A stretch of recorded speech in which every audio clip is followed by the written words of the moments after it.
Welcome to the Kriya Yoga Podcast, a source of inspiration and actionable education for those inspired towards the goal of enlightenment through yogic meditation. Through these interviews, discussions, and reflections, it is my intention to share the possibility of waking up to the reality of self and God realization, and to remind you of the immortal words of Paramahansa Yogananda. Don't look back. Don't look to the left or to the right. Look straight ahead to the goal and go all the way in this lifetime. I'm Ryan Kurczak, and I'll be your host on this adventure of spiritual self-discovery. Welcome back, everyone, to episode 12 and season 2 of the Kriya Yoga Podcast. This particular podcast is a selection of questions from our monthly online Kriya Yoga Q&A session. These Q&A sessions are offered to members of our Kriya Yoga online Patreon community who support this podcast, as well as students within the Kriya Yoga online ashram. And that Kriya Yoga online ashram, you can access that through kriya-yoga.teachable.com. There you can find our 12-week Kriya Yoga introduction course, the Kriya Yoga Discipleship Course, as well as information on the 2-year Kriya Yoga Apprenticeship Program. So I've chosen, I believe, 3 questions from our last Q&A to share within this podcast. The first question deals with finding the original or authentic Kriya Yoga tradition and techniques. We'll discuss that briefly. The next question and the following question, we explore how to better feel the current within the spine when you practice Kriya Pranayama.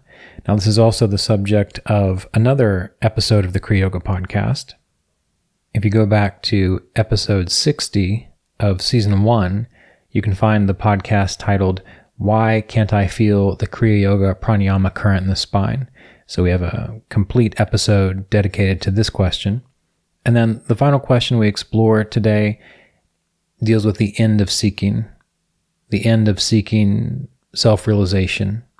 So if you've ever wondered how to end your seeking, or if your spiritual seeking will ever come to an end, stay tuned. So I hope you enjoy this selection from our monthly Kriya Yoga question and answer session. And again, if you would like to participate within these monthly sessions, feel free to join us at the Kriya Yoga online ashram at kriya-yoga.teachable.com, or you can join us on Patreon, patreon.com/Kriya Yoga. So based on the guidelines given by Lahiri Mahashaya and Panchanan Bhattacharya, so Panchanan Bhattacharya is a disciple of Lahiri Mahashaya, the same way that Sri Yukteswar is a disciple of Lahiri Mahashaya. The original Kriya Yoga is rare and different from those popular and easily available in the market in the name of Kriya. I'm wondering if Roy ever mentioned a different kind of Kriya which is closer to the original. For instance, as far as I know, Paramahansa Yogananda introduced breathing through the mouth, nose, in order for the sound ah or e to be better heard during Kriya. The Kriya breath is very similar, if not identical, to the Ujjayi Pranayama, except the spine is visualized and the cool and warm sensations are added. I don't think that Lahiri Mahashaya taught it with the mouth partially open. I don't think it's a big deal in any case. It's a petty difference, and Yogananda was a great guru. But is there some other Kriya which isn't freely given to ordinary people, which we may not know about? Hope to hear back from you. Okay, so this is the question that was sent to me. And the book, let's see, what page was that from? Page 42. Well, anyway, many of you might be familiar, especially if you spend a lot of time on the internet, there are people who talk about having the original Kriya, and sometimes you'll see statements that say that Yogananda watered down and diluted Kriya and these types of things. You have to remember, and many of you do, that even in spiritual communities and people who are well-meaning can often become engaged in types of tribalism and think that something is better than other things and so on. And in a way, we do have to have discernment. But let's just take a moment to speak to this idea of the original Kriya. Lahiri Mahashaya learned many different techniques from Mahavatar Babaji, and he shared those techniques as was appropriate to the student. And this is how we have to approach teaching. What you are taught is appropriate to you. The techniques that are very common and popular, such as Sushumna breathing, chanting through the chakras, and so on, these are very accessible techniques. We have to remember when Yogananda came to the United States. He came to the United States in 1920. He was from India. He came to a place that was predominantly Christian and predominantly white in regards to who was in charge of things. And he was coming at a time when ideas such as meditation or deeper philosophical principles from the East probably weren't able to be readily comprehended. So what Paramahansa Yogananda was teaching was what was appropriate to the consciousness of his audience at the time. Now, Paramahansa Yogananda, like all teachers, had students that were able to really grasp and process deeper principles and deeper meanings. And so he was able to pass that on to students, such as Roy Eugene Davis and others. When I teach Kriya, I focus primarily on the Kriya pranayama, chanting through the chakras, and so on. But there are higher, and by higher, I simply mean more subtle techniques that you can practice as a yogi. But there's no point in trying to practice those subtle techniques if you haven't mastered the basics. So I just would like to caution everyone when you see people saying that they have the original Kriya or the most powerful Kriya and so on.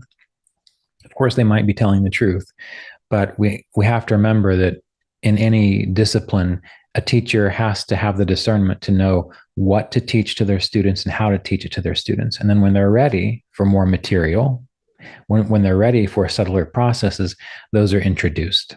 So I don't really spend a whole lot of time concerning myself with the idea of the original Kriya and so on. The reason that Yogananda taught, for example, breathing through the mouth on the Kriya pranayama is because when you breathe in through the mouth, it's not the sound that we're focusing on. It's the fact that that cold air striking the back of the throat and the constriction of the throat does something neurologically and energetically, which makes it easier to feel the current in the spine. Now, I teach it that way too in the beginning. In fact, someone asked me about this at the retreat last week in Rochester. Once you have the sensation, once you can feel the current moving through the spine more easily, you can feel that subtle flow, then you can breathe through the nose. You close the mouth and you go through the process, still constricting the throat, but breathing through the nose. So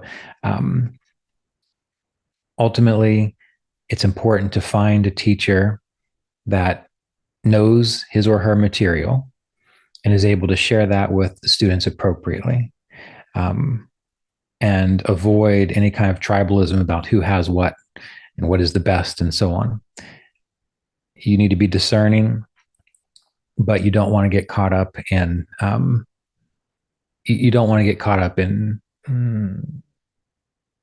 ego wars or pride in any way, spiritually speaking. And sometimes I think that that's really where that's coming from. Okay, let's go on to the next question. Now, don't get me wrong. There are plenty of people out there teaching garbage. But my experience has been that if you are able to find an unbroken lineage of teachers where the student has learned and practiced enough that the student's teacher has given them permission to teach, authorized them to teach, 80% of the time, you're going to be pretty safe in that regard.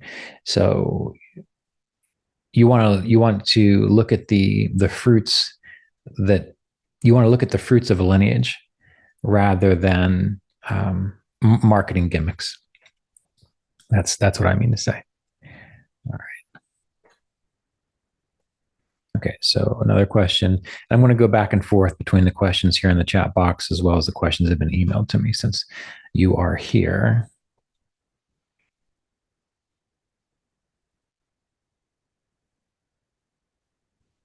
Okay, I have been going through the videos of the Kriya Yoga Discipleship Course, and I'm currently on the videos about the yamas and niyamas. I've been trying to find some small practical changes I could make. In the video, you talk about tapas, and creating and sticking to a routine. This is something I've already been doing for a while. Can you recommend any other little practical changes that could be made related to tapas? Sure. So first of all, something to keep in mind is that when you're learning something, you apply what you learn until you get it, and then you just keep applying it. And so there might be people out there who already have the capacity to create a routine and stick to it, and they just do it naturally. Well, if you've already got that capacity, you don't really have to hyperfixate on it. You just have to keep doing what you're doing. However, as far as other ideas about tapas, I really appreciate Sri Yukteswar's discussion on tapas, or at least his statement on tapas in the Holy Science. He says that tapas essentially is forbearance amidst the experiences of the world. So listen to that. Sri Yukteswar says that tapas is forbearance amidst the experiences of the world. Now, I might not be quoting that word for word, but that's the notion behind it. And what does that mean? That means that you live your life and you engage in your life and you live according to the yamas and niyamas. And then whatever comes your way, you practice forbearance. Someone asked me a question in the retreat last week about what to do when you're meditating. And while you're meditating, you feel calm and peaceful and clear and centered. But then after meditation, you've got to go and work and you've got to interact with people and you lose it. What to do? And my response to that was, well, if I've been meditating well and I'm nice and clear and I go back out into the world and I answer emails, I teach classes, I interact with people, I go to the store, I drive from here to there and so on. If things go well or if they don't go well, I don't really pay too much attention to it. I just let life happen, because while you're engaged in life, sometimes things are going to be frustrating. Sometimes things are going to be easy. Sometimes things are going to cause anxiety. Sometimes things are going to cause joy. And if as you go through life after your meditation, you just know that that's the case, well, then it's easier for you to stay in a place of equanimity. And this is something that I feel not all Kriya yogis have this issue, but oftentimes in spiritual traditions and spiritual communities, many people don't really take a look at how the world is. They just keep trying to impress upon the world the way they want it to be, which is they want it to go smoothly all the time. They want things to always be great. They don't want to accidentally drop and break a glass from time to time. They don't want to accidentally get in an argument with someone from time to time. But it's really important, particularly with this idea of tapas and the idea of forbearance amidst the circumstances of the world, is to recognize how the world functions, which means some things go well, some things don't. And so if you can just accept that, well, then you're not going to get bent out of shape when things fluctuate, because fluctuation is a part of life. So one of the best things that we can engage with tapas, aside from the consistent experience of the yamas and niyamas, is to remember that. And what you'll find is once you start remembering that, then even when you feel great one day, or maybe you're slightly depressed for a few hours, or you feel enthusiastic, but then a little while later you're kind of tired, you're not going to get upset about it. I mean, how many people do you know, and maybe you know a few, who are interested in alternative health and natural healing? And if they don't feel 100% wonderful all the time, they think something's wrong. And so then they end up creating like a pathological state within themselves.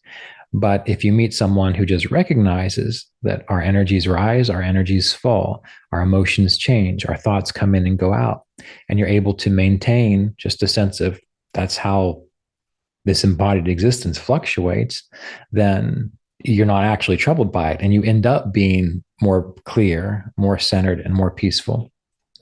So this, while it seems simple, is actually, I would possibly consider it an advanced technique, because it takes a lot of attention and it takes, in a way, some kind of surrender to participate in life in that way.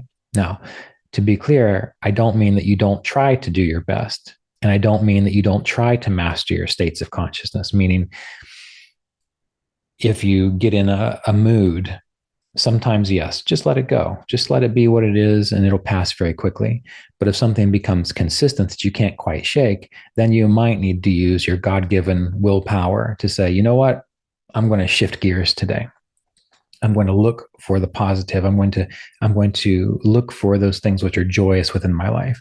So we don't want to become so passive that we don't master our states of consciousness. But ultimately, there are things in life that just come and they go. And you might even find that despite your meditation practices, if you focused on this idea alone, you might naturally find a greater well of inner peace and deeper joy as the months and years go by. And that's been my experience. Um, when things don't go so well in my life, if there's nothing I can do about it, I just say, okay, well, we endure and we move on. And when I began living in that way, on average, things tended to go better because I wasn't hyper fixating on the negative part of the ups and the downs. Because what do? We have all these ups and these downs. Well, every time you go into a down and you hyper fixate on it, you're just dragging it along further rather than just waiting for it to go back up. So you have to find some kind of balance in that way to recognize that life is full of ups and downs, things going well, things not going well, getting along with people, not getting along with people, and so on. And that's just part of being alive. And how do you stay centered in the self throughout all of that? How do you stay centered in the self throughout all of that? That's probably one of the most powerful forms of tapas that you can engage in. Okay, 2 more questions, and here they are. The first one is how to end seeking, even seeking for self-realization. We'll answer that. And the next question, just to clarify a recent answer you gave, what is it that you feel in your spine? Is it warmth, cool feeling, or an electrical current? So we'll start with the feeling in the spine. Okay. Now, everyone is going to have a different sensitivity to what they feel in the spinal pathway when they practice Kriya Yoga. I did a podcast on this. I think it was on how to feel the current in the spine or something like that. So you might want to go back and check that podcast.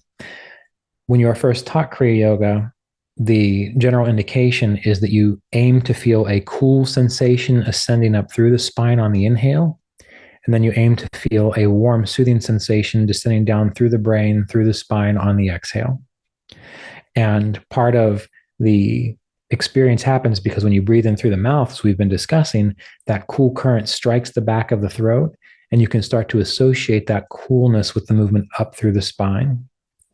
And then when you exhale, the breath is coming out and it's been in your body, in your lungs, so it feels warm. So it's easier to imagine and sense a warm feeling descending down through the spine. Now, that's what's most commonly described as what one should feel. However, it can also feel like an electrical current.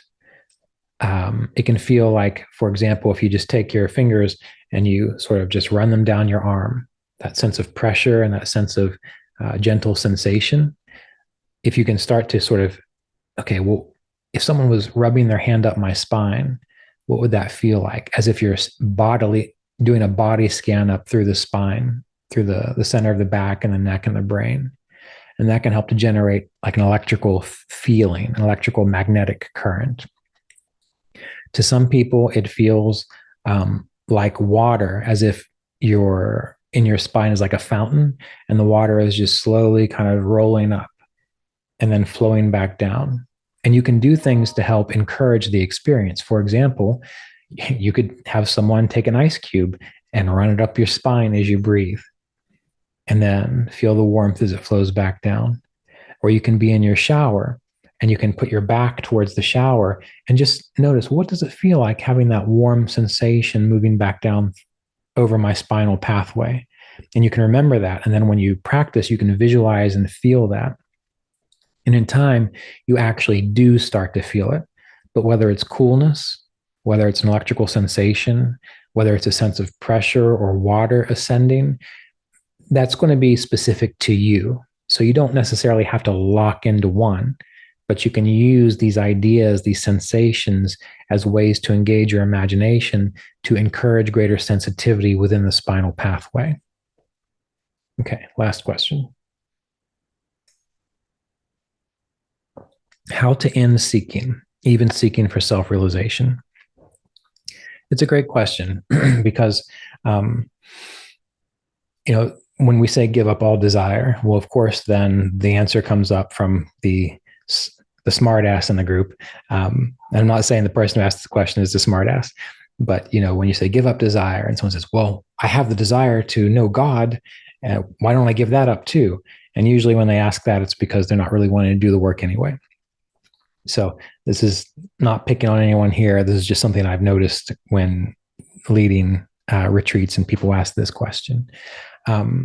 You end your desire by successfully experiencing the process. That's how it ends. This again is why I have such difficulty with non-dualists who don't really know what they're talking about. Well, don't even try, just be there. Well, that's great, but it's not going to work. The purpose of yoga is to gain knowledge, experience. Okay. And you might notice in your life that after you experience something, after you gain knowledge of something, you're kind of done. Like, okay, well, I've got that. When you're young and you don't have any money and you don't know how to provide for yourself yet, and you're struggling, well, you have to seek to learn how to manage your money well and how to earn money. And those of you who are old enough to where you've been successful in your career and in this capacity to provide for yourself, you eventually get to a point where you're like, okay, I know how to do it. You don't have to seek to do it anymore. You know how to pay your bills. You know how to generate income. You know how to invest and so on. It's no longer, it's not that you don't do it. It's just that it's not an interest that is burning within you because you've experienced it. So the same is true with self-realization and seeking. You have to seek the experience which satisfies you. So that's why we have these yogic processes, because these yogic processes build you up. They're teaching you how to be responsible spiritually. They're teaching you how to manage your spiritual resources. They're teaching you how to free your awareness into clearer and more serene states of consciousness. Once you learn to do that, you're not seeking anymore because you know how to do it. And then when you sit to meditate, you can just do it. So when you sit to meditate, you're not doing it because you're seeking, because you feel less than, or that you have not attained a spiritual realization. You do it because you know how to do it. You like doing it. It's part of being a spiritual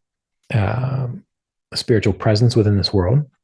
But there's no yearning or drive to it. You just know how to do it. So to answer the question, the only way that you end seeking and that you end self-realization is by going through the processes which give the realization. So don't give up seeking until you've got it.